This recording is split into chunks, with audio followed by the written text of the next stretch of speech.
দিনে কুরআন শিখাতো আর রাতে পরপুরুষের সাথে গুনাহে লিপ্ত হতো। মৃত্যুর পরেই লোকমুখে ছড়িয়ে পড়ল এমন কথা।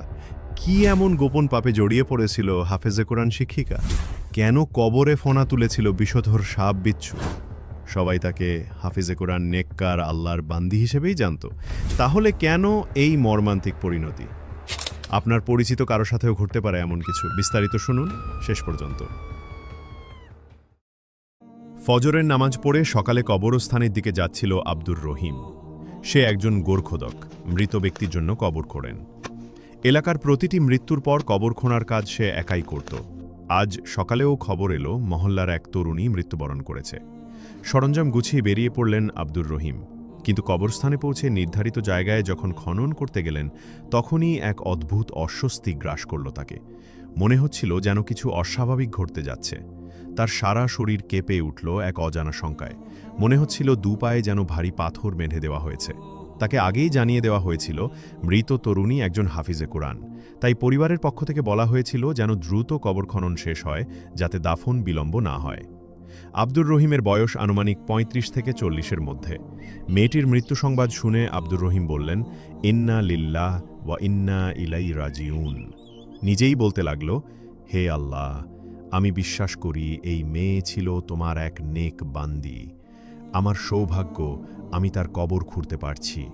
এই কাজের উছিলায় তুমি আমার গুনহা ক্ষমা করে দাও। সে খনন শুরু করল, কিন্তু মনের ভেতর অস্থিরতা কিছুতেই কাটছিল না। এর আগে বহু কবর খুঁড়েছে সে, কিন্তু এমন অনুভূতি কখনো হয়নি। মাটি ছিল অসম্ভব শক্ত, কোদাল চালালেই যেন পাথর উঠে আসছে। সে ভাবল, হয়তো জায়গাটা এমনই পাথুরে। তাই সিদ্ধান্ত নিল একটু পাশের দিক থেকে খুঁড়বে। কিন্তু সেখানেও যা দেখল, তাতে আব্দুর রহিম কেঁপে উঠল। ঘামতে লাগলো প্রচণ্ডভাবে। কপাল থেকে ঘাম মুছল হাতা দিয়ে, আর বিড়বিড় করে বলতে লাগল, হে আল্লাহ, এটা কি দেখছি আমি? কিছুই তো বুঝতে পারছি না। আব্দুর রহিম নিজেই বলছিল, এই কবরস্থানে আমি শত শত কবর খুঁড়েছি, কিন্তু এমন দৃশ্য কখনো দেখিনি।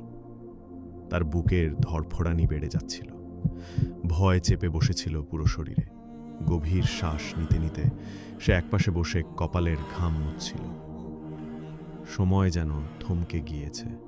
ঠিক তখনই কবরস্থানে প্রবেশ করল সেই হাফিজে কুরআন মেয়েটির জানাজা। আশ্চর্যজনকভাবে এই জানাজায় বড়দের চেয়ে ছোটদের উপস্থিতিই ছিল বেশি। ৬ থেকে ১৩ বছরের শিশুরা সংখ্যায় এত বেশি ছিল যে কেউ ভাবতেই পারছিল না এত শিশু একসঙ্গে জানাজায় আসবে। প্রতিটি শিশুর চোখ কান্নায় লাল। মুখে উচ্চারিত হচ্ছিল কালেমা শাহাদাত, জোরে, স্পষ্ট স্বরে। তারা কাঁদতে কাঁদতে বলছিল, আল্লাহ তোমার পথ সহজ করে দিন। এই নেককার মেয়েটির মৃত্যু যেন পুরো এলাকার শিশুদের হৃদয়ে ঝড় তুলেছিল। শিশুরা জানাজার সাথে কবরস্থানের দিকে এগিয়ে আসছিল অশ্রুসজল চোখে। প্রথমে বিষয়টি কারো কাছে স্পষ্ট ছিল না। পরে জানা গেল মেয়েটিই ছিল তাদের কুরআনের শিক্ষিকা। হাফিজে কুরআন হিসেবে সে এই শিশুদের কুরআন তিলাওয়াত ও দ্বীনের শিক্ষা দিত। শুধু শিক্ষিকাই নয়, বরং তার প্রতি গভীর ভালোবাসার কারণে শিশুরা যেন নিজ পরিবারের কাউকে হারিয়েছে, এই শোকেই জানাজায় এসেছে। মেয়েটির মৃতদেহ তখন কবরস্থানে পৌঁছে গেছে। এদিকে আব্দুর রহিম কবরের পাশে দাঁড়িয়েছিলেন স্তব্ধ হয়ে। জানাজার এত বড় জমায়েত, বিশেষ করে এত শিশুর উপস্থিতি তাকে অবাক করে দিয়েছিল।